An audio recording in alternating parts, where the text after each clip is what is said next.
नमस्कार दोस्तों। आज की इस वीडियो में मैं आपसे बात करने वाला हूँ संभोग वध के बारे में। रामचरितमानस के उत्तरकांड में आपको संभोग वध का एक जिक्र मिलेगा। इसमें बहुत सारा विवाद खड़ा होता है। लोग पूछते हैं कि भगवान श्री राम क्या इतने निर्दयी थे कि उसने संभोग, जो एक शूद्र था जन्म से, वो केवल एक तपस्या कर रहा था, तप कर रहा था, उसका वध कर दिया भगवान ने। और कुछ लोग ये कहते हैं कि देखिए, महिलाओं और शूद्रों को तो पढ़ाई लिखाई का अधिकार ही नहीं था, वो थोड़ा भी तप करते थे, भगवान ने उन्हें मार दिया। ठीक है, तो यहाँ पे भगवान श्री राम पे बहुत सारे सवाल उठाए जाते हैं और हिंदू धर्म पे भी। तो आज मैं आपका संभोग वध के ऊपर जो कॉन्सेप्ट है वो बिल्कुल क्लियर कर दूंगा। मैं आपको बताऊंगा कि संभोग वध भगवान ने क्यों किया था, उसके पीछे की मंशा क्या थी, क्या वो सही था गलत था, डिटेल में मैं आपको बताऊंगा। तो चलिए वीडियो को शुरू करते हैं। देखिए, संभोग वध के बारे में आपने सुना होगा कि भगवान श्री राम के राज्य में लोगों की अकाल मृत्यु होने लग गई थी। उसके बाद भगवान श्री राम खुद निकले अपने राज्य में ढूंढने के लिए कि भाई कहाँ अधर्म हो रहा है। उसके बाद भगवान ने देखा कि एक व्यक्ति है संभोग नाम का, जो शूद्र है, वो तपस्या कर रहा है। उसके बाद भगवान ने अपनी तलवार निकाली और संभोग को खत्म कर दिया। ये है पूरी कहानी और इससे बहुत ज़्यादा विवाद भी खड़ा होता है। अब यहाँ पे बहुत सारे लोग ये पूछते हैं कि तप ही तो कर रहा था, तपस्या ही तो कर रहा था, गला क्यों काट दिया भाई उसे? भाई कोई सजा दे देते, कारागार में डाल देते, ऐसा कर देते। लेकिन यहाँ पे बहुत सारे लोग समझते नहीं हैं, क्योंकि तप का मतलब होता है पूरी अपनी एनर्जी लगाना, कंसंट्रेशन लगाना, अपना पूरा नॉलेज लगाना, अपनी पूरी विद्या लगाना उस चीज़ को सीखने के लिए, करने के लिए, एग्जीक्यूट करने के लिए, उस काम को सफल करने के लिए। ये होता है तप। बहुत सारे लोग सोचते हैं नहीं जी, आंख बंद करके ऐसे बैठ गए भाई तप हो रहा है। ये नहीं होता, ये बात ध्यान रखो। तो अब बात ये आती है कि शंभू किस प्रकार का तप कर रहा था। तो अगर आप वाल्मीकि रामायण पढ़ेंगे तो इसमें लिखा हुआ है कि शंभू को उल्टा लटक के, यानी कि अधोमुख होके उग्र तप कर रहा था। उग्र तप का क्या मतलब होता है भाई? उग्र तप का मतलब होता है कि कुछ ऐसी शक्तियां अर्जित करने की कोशिश कर रहा था जिससे कि वो इस सृष्टि को खत्म कर सके, देवताओं पर राज कर सके, यानी कि कुछ निगेटिव पावर जनरेट करने की कोशिश कर रहा था, ऐसा आप कह सकते हो। और शंभुक के इस प्रकार का तप करने की वजह से राम राज्य में लोगों की अकाल मृत्यु होने लग गई।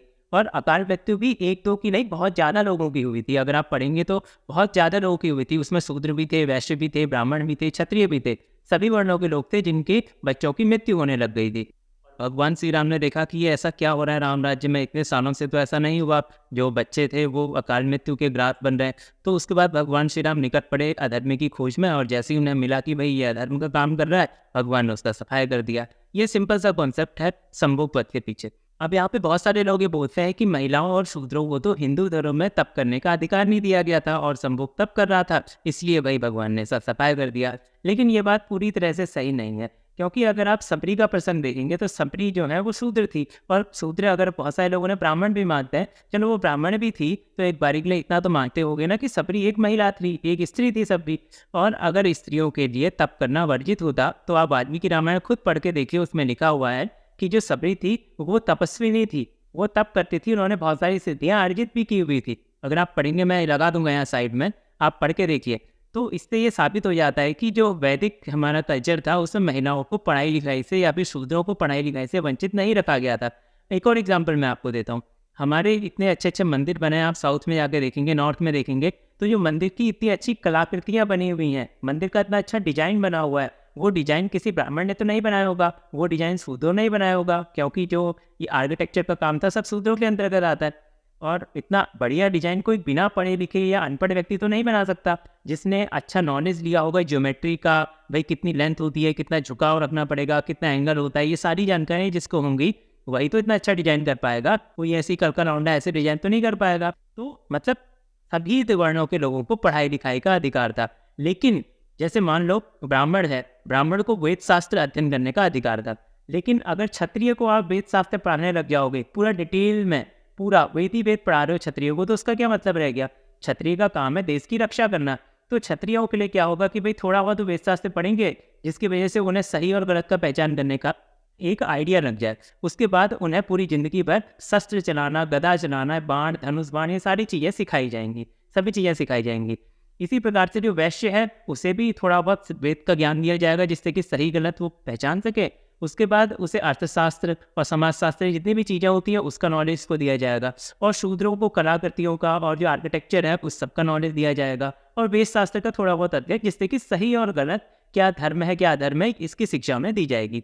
बाकी उनके वर्णों के आधार पर उन्हें शिक्षित किया जाएगा, जिसके हिसाब से पूरा जो इकोसिस्टम है ना वो चल सके। इसलिए वर्ण व्यवस्था बनाई गई थी, जो कि सही भी थी। लेकिन अगर आप संभोग की बात करेंगे तो वो एक शूद्र व्यक्ति था, वो सामान्य तप कर सकता था, उसमें कोई बुराई की बात नहीं है। लेकिन उग्र तप करने के लिए वो अधिकृत नहीं था। बहुत सारे लोग ये सोचते हैं कि तप करने का मतलब होता है भगवान की पूजा पाठ करना, टाइप भक्ति, ऐसा ऐसा कुछ सोचते हैं बहुत सारे लोग, लेकिन ऐसा नहीं होता। अगर आप तप गलत तरीके से करोगे तो उसके दुष्परिणाम भी होते हैं, और तप अगर आप सही तरीके से करोगे तो उसके फायदे भी होते हैं। उसका आप कहीं पे भी कैसा भी इस्तेमाल आप कर सकते हैं। ये होती है तप की पावर। ठीक है, जैसे आप किसी मिसाइल वाली कंपनी में गए, आपने वहाँ कुछ एक्सपेरिमेंट कर दिया, आपको नॉलेज नहीं था, आपने बस देखा दाखा, दो चार चीज़ें मिलाई और पूरा ब्लास्ट हो गया, खत्म हो गया। तो इसकी सजा किसको मिलेगी? आप ही को तो मिलेगी, सीधी सी बात है। उसी प्रकार से शंभूक ने कहीं से चोरी छुपे ज्ञान सीखा, उसका कहीं एक्सपेरिमेंट किया कि भाई मैं राजा बन जाऊंगा, इंद्र को हरा दूंगा, ये कर दूंगा, वो कर दूंगा, पृथ्वी को खत्म कर दूंगा, ऐसे उसके विचार थे। और ऐसा कहीं से थोड़ा बहुत ज्ञान लेके उसने एक्सपेरिमेंट करना अपना शुरू कर दिया, और उसके जो एक्सपेरिमेंट जो उसने किया उसका रिजल्ट भगवान श्री राम के राज्य में लोग की अकाल मृत्यु होने लग गई। ये रिजल्ट हुआ उसके एक्सपेरिमेंट का। तो उसके बाद भगवान श्री राम तो राजा थे, अब राजा का राज धर्म होता है प्रजा की रक्षा करना, तो भगवान ने तलवार निकाली और उसका सफाया कर दिया।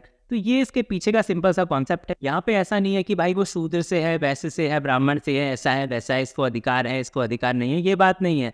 बात यहाँ पे ये आती है कि अगर आप कोई भी काम समाज कल्याण के लिए नहीं कर रहे हैं और उससे इतना ज़्यादा जो आज तक राम राज्य में नहीं हुआ अकाल मृत्यु वो होने लग गई है, मतलब आप समझ लो कितना खराब चीज़ वो कर रहा होगा, कितना बेकार काम वो कर रहा होगा।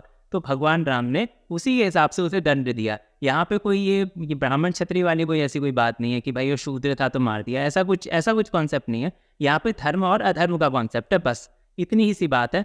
और आपको ये बात समझ में भी आ गई होगी, पूरी डिटेल में मैंने यहाँ पे आपको बता दिया है। अगर आपको ये वीडियो इन्फॉर्मेटिव लगा तो इस वीडियो को ज़्यादा से ज़्यादा लोगों के साथ ज़रूर से शेयर करना। और अगर आप मेरे से कुछ पूछना चाहते हैं, आपको कोई डाउट है हिंदू धर्म के प्रति, कोई सवाल है आपके, तो आप कमेंट बॉक्स से मेरे से पूछ सकते हैं। चलिए मिलते हैं आप किसी अगली वीडियो में।